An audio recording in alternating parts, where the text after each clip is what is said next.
জায়গায় দাঁড়িয়ে রয়েছি যেখানে দাঁড়িয়ে কলেজের গেটে অপেক্ষার কথা মনে পড়ছে, আর সেই অপেক্ষা করতে করতে পৃথিবীর 25 বছর তারই সেলিব্রেট হবে এবং সেখানে মহড়া চলছে। কথা বলবো 25 বছর কাটলো, মানে 25 বছর এই জার্নি, কি মনে পড়ছে এখন? পুরনো বন্ধুরা, দাদারা, দিদিরা, যাদের সামনে শুরু হয়েছিল আশুতোষ কলেজের ক্যান্টিন, আশুতোষ কলেজের রক, যেখান থেকে শুরু হয়েছিল, ওগুলোর কথা ভীষণ মনে পড়ছে। অনেক অনেক স্মৃতি, অনেক ভালো সময় কাটানো, অনেক দুঃসময় একসঙ্গে পেরিয়ে আসা, নতুন করে তৈরি করা, আবার ভাঙা, আবার তৈরি করা, মহাকাব্য একটা বিরাট বড়। এই অনুষ্ঠান কত তারিখ, কোন মঞ্চে হচ্ছে? এটা জিডি বিড়লা সভাঘরে হচ্ছে। 14ই অগস্ট আমাদের জন্মদিন। 2001-এ আমাদের জন্ম হয়েছিল 14ই অগস্ট। তো আমরা জিডি বিড়লা সভাঘরে 14ই অগস্টই পালন করছি। এটা বিকেল 4টে থেকে একটা 4 ঘন্টার কনসার্ট হতে চলেছে এবং অত্যন্ত অন্য ধরনের কনসার্ট, ইউনিক কনসার্ট। কারণ এইবার এই প্রথম, আমি জানি না, মানে আমি বললাম প্রথম কারণ আমি যতদূর জানি এর আগে আবার বছর 30 পর একটি কনসার্ট হয়েছিল নিকো পার্কে। সেটাতে মহিনের ঘোড়াগুলির বেশ কিছু সদস্য এবং একটি অর্কেস্ট্রা, চেম্বার ফিলারমনিক ছিল, ওটা ফিলারমনিক অর্কেস্ট্রা, তাদের একটা একসঙ্গে অনসাম্বল, একসঙ্গে একটা পারফরমেন্স হয়েছিল। সেটা বহু বছর বাদে আবার বাংলা ব্যান্ড, এর মাঝখানেও যে হয়নি তা নয়, কিন্তু কোনো বাংলা ব্যান্ড আমার যতদূর মনে পড়ছে এখনো পর্যন্ত নয়, যেটা পৃথিবী অসাধ্য সাধনটা প্রথম করলো আবার। এবং পৃথিবী তো এরকম অনেক ইতিহাস তৈরি করেছে, বহু ইতিহাস তৈরি করেছে পৃথিবী। তাই খুব মজার কনসার্ট, অন্য রকমের কনসার্ট। মানে এই যে 25 বছর, মানে একটা শিশুর বড় হয়ে ওঠা এবং 25টা বছর পেরিয়ে আসা, পিতা হিসেবে কিভাবে সাজছে, মানে কি কি থাকছে, কারা আসছেন, কে কি করবে? সেদিনকে আমরা যেটা বিশেষ একটা বিষয়, সেটা হচ্ছে একটা সম্মান দিচ্ছি আমরা, সেটা হচ্ছে অনন্য পৃথিবী সম্মান। এবং সেই সম্মানটি আমরা তুলে দিচ্ছি আমাদের অভিভাবকদের।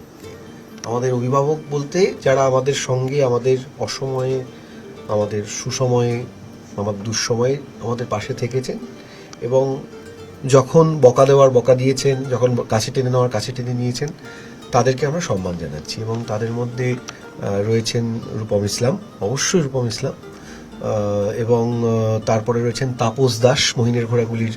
তিনি এখন আমাদের মধ্যে নেই, পৃথিবীতে তিনি নেই, কিন্তু আমাদের পৃথিবীতে তিনি আছেন, তাই তাকে সম্মান জানাচ্ছি। তার পরিবারের লোকরা সম্মান দিতে আসছেন।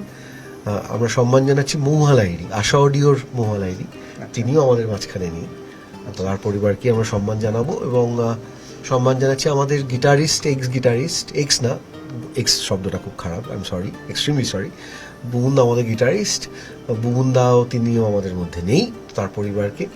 এবং আমার বাবা মা, যারা পৃথিবীকে জন্মাতে দেখেছে।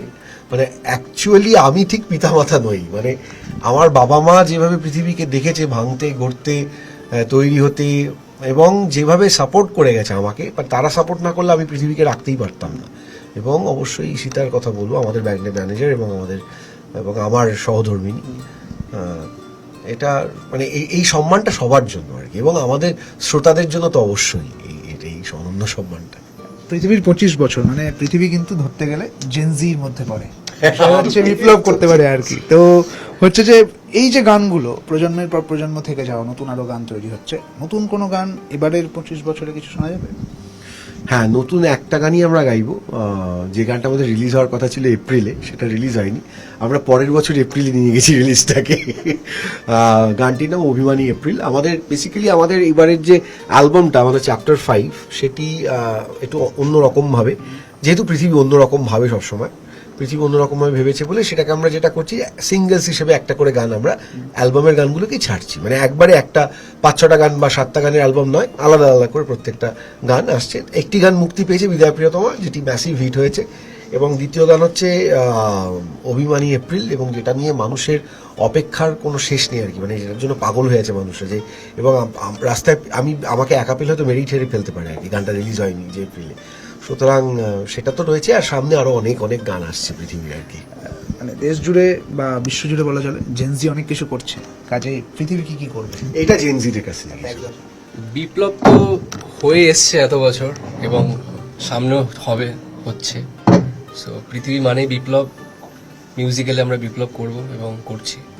আর সামনে 25th কনসার্টটা তো একদম বিশালভাবে মানে আমরা প্ল্যান করেছি, সো সেখানেও আমাদের বিপ্লবের রিফ্লেকশন থাকবে। Right. আরো একজনের সাথে কথা বলার চেষ্টা করি। তোমার কি প্ল্যান? মানে কি নিয়ে পৃথিবী? এই যে পুরো কনসেপ্টটা হচ্ছে এটা নিয়ে কি plan? প্রথমত 25 ইয়ার সেলিব্রেশন, এবং সেটা আমার মনে হয় না it's anything less than something grand. এবং সেটার পার্ট যে আমি, firstly I am very blessed, all of us in fact, যে একটা ব্যান্ডের 25 বছরের জার্নি, আমি হয়তো 25 বছর দেখিনি, বাট যতদিন আমি এই ব্যান্ডে আছি, আমরা সবাই আছি, so it's feels just incredible to be a part of this 25 years journey. এবং যেভাবে আমরা কনসার্টটা প্ল্যান করেছি এবং যেভাবে জিনিসটা এখন টার্ন আউট করছে, ইস লাভিং ইট। জাস্ট এবার এটা ওয়েট করছি কতক্ষণ সবাই বাকিরা দেখবে 14th August, so don't just miss it. তোমার এবং তোমার মানে সবার কথাই শুনবো, মানে একটা হয়ে মানে সবার কথা তোমার হয়ে শুনবো। এই যে কৌশিকদার আমি সঙ্গে কাজ আরেকজন করতে, আছি যার সাথে বিশেষভাবে পরিচয় করা, আচ্ছা, ওটা আচ্ছা, শুনে নিই এই আমরা। কৌশিকদার সঙ্গে কাজ করতে কিরকম লাগে তোমাদের? তোমার সবার হয়ে তুমি বলবো। আমার তো খুব ভালো লাগে। বেসিক্যালি পৃথিবীকে তো, এই পৃথিবীর পার্ট হওয়ার আগে আমি তো বৃহৎ পৃথিবীর একটা পার্ট। ছোটবেলা থেকে পৃথিবী আমার বড় হওয়ার সঙ্গী, এবং সেখানে তার এই 25 বছরের জার্নি সেলিব্রেশন আমি সেখানে পারফর্ম করছি, সেটা অনেকটা আমার জন্য বড় ব্যাপার, আর ব্যান্ডের জন্য তো খুবই বড় ব্যাপার। তো আমরা সবাই খুব এক্সাইটেড, এবং খুব ভালোভাবে এই কনসার্টটা হবে, সবাই এসে খুব আনন্দ পাবে এবং খুব মজা করবে, আমরা সবাই মজা করবো। ঠিক। আর আর বাকি যারা থেকে গেল তাদের কি পরিচয়? আর তার আগে দীপ কিছু বলুক। সবাই বলছে দীপও বলুক। হ্যাঁ, তোমার কি মনে হচ্ছে, কি হতে পারে? আমি পৃথিবীকে অনেক ছোট থেকেই দেখছি। আমি দাদার ছাত্র, আমি 2012 থেকে দাদার সাথে আছি। আমি সেখান থেকে পৃথিবীর ওঠানামা সব কিছু দেখেছি। এবং আরেকটা কথা মনে পড়লো যে আমার ফোনে রিংটোনে ক্লাসরুম বাজতো যখন আমি কলেজে। এখন কি বাজে? এখন আর তো সেই ব্যাপারটা নেই গান কোনো রাখার, বাট ওইগুলো ভাবছি বেশ ভালো লাগছে। মানে 25 বছর অপেক্ষা কেটেছিল? হ্যাঁ, বাট খুব ভালো লাগছে। মানে এটা বলতে মানে বলে বোঝাতে পারবো না। আর কি বাকি থাকবে? আমার সঙ্গে দুজন বিশেষ ব্যক্তি আছে। একজন আমাদের সাউন্ড ইঞ্জিনিয়ার যুধাজিতেরও কিছু বলার আছে। আগে ওর বলে তাহলে আমি বলতে আচ্ছা আচ্ছা আচ্ছা। আর ডান দিকে বসে আছে আমাদের সুরজ।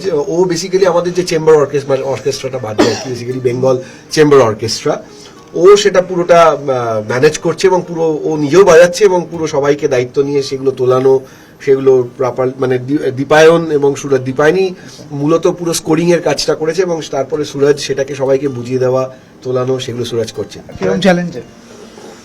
চ্যালেঞ্জিং মানে মিউজিক এসে গেলে তো চ্যালেঞ্জিং না, বাট লাইক নর্মালি বাংলা ব্যান্ডের সঙ্গে লাইক এটা আমাদের ফার্স্ট টাইম, মানে আমি তো দেখিনি আমার লাইফ টাইমে, তো এটা আমাদের জন্য চ্যালেঞ্জ। বাট যদি এটাকে দেখতে হবে তোমাকে আসতে হবে 14 তারিখে, তাহলেই বুঝতে পারবে যে what we are trying to do.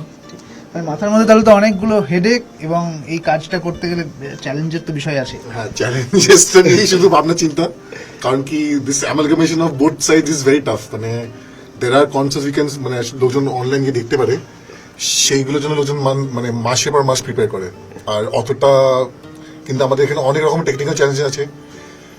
তো আমার দায়িত্ব এই দুটো বলটাকে যাতে জেল করে, তো নয় গালাগালি খাবো, নয় প্রশংসা পাবো, সেটা দেখা যাবে 14 তারিখ তখন ডিসাইড হবে।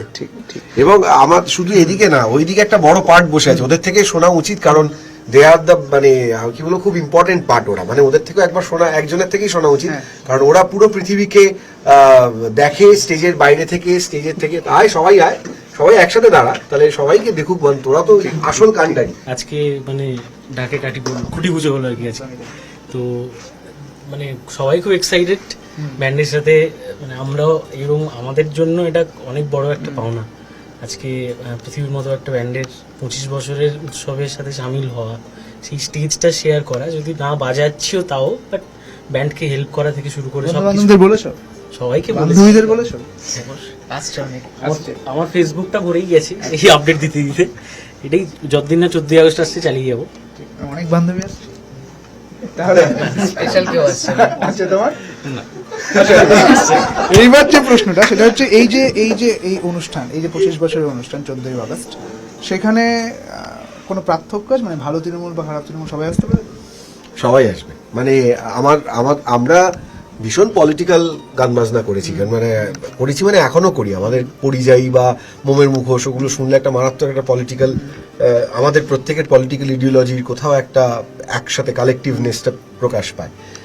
এর আগে বিপ্লব দীর্ঘজীবী হোক, বা এর আগে জেহাদ হোক, এর আগে কৃতদাস হোক, বা এরকম প্রচুর গান তৈরি হয়েছে, অশুভ অর্থাৎ হোক। তো আমরা কিন্তু প্রচন্ড পলিটিক্যাল, প্রত্যেকটা মানুষই পলিটিক্যাল। এবার সে কেউ প্রকাশ করে, কেউ প্রকাশ করে না।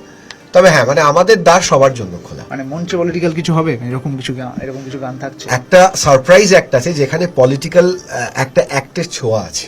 আচ্ছা, সেটা আমি বলছি না, সেটা নন মিউজিক্যাল, বাট সেটার সঙ্গে পৃথিবীর শুরুটা জড়িয়ে আছে। মানে পৃথিবীর যে শুরুটা হয়েছিল তার সঙ্গে ছাত্র রাজনীতি একটা বিরাট ভূমিকা পালন করে। আমি নিজে যেহেতু বামপন্থী ছাত্র সংগঠন করতাম, সুতরাং একটা পৃথিবী তৈরি হওয়াটাই তার হাত ধরে আর কি। এবং তার যারা লিডার এখন, তুমি এক্ষুনি বললে ভালো তৃণমূল খারাপ তৃণমূল, আমি নাম নিচ্ছি না, কিন্তু একজন আছেন এবং তিনি একদম সামনের সারির প্রথম মুখ আর কি। আচ্ছা, তিনি পৃথিবীর শুরুতে তার একটা বিরাট অবদান রয়েছে। বেশ। আমি নামটা নিয়েই ফেলছি না, এত কেন রাগ ঢাক, এগুলো তো না।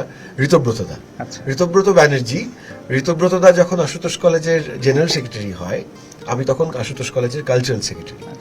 সেই সময় পৃথিবীর শুরু, মানে সেই 1999 সালে ঋতদা জেনারেল সেক্রেটারি আশুতোষ কলেজের, আর আমি 1999 কালচারাল সেক্রেটারি। 2001-এ পৃথিবীর জন্ম। 2001-এ সোশ্যালে ঋতদা আমাকে বলে যে কৌশিক, এবার আমরা নিজেদের কলেজের ছেলেদেরকে তুলে আনি, নিজেরা কলেজের ছেলেরা মিলে কিছু করি। তখনই বাংলা ব্যান্ডের একটা ফেস্টিভ্যাল অর্গানাইজ করার কথা, যেটা আমি অর্গানাইজ করি, এবং সেখানেই পৃথিবীর জন্ম। সুতরাং তার একটা অবদান রয়েছে। কাজে আসল নকল যখন এলো, তাহলে যখন এই গ্যাদারিংটা হবে, ডিম থেরাপি চলবে না তো? না না না না, আমাদের কাছে ডবল ডিম আছে। একটা ডিম খেলে দুটো ডিম ছুড়বো। ভেদাভেদের কিছু নেই, একদম পৃথিবী তার 25 বছরের সেলিব্রেট করতে চলেছে 14ই আগস্ট। দেখতে হবে। ক্যামেরা দীপঙ্করের সঙ্গে সুদীপ্ত, নিউজ 18 বাংলা, কলকাতা।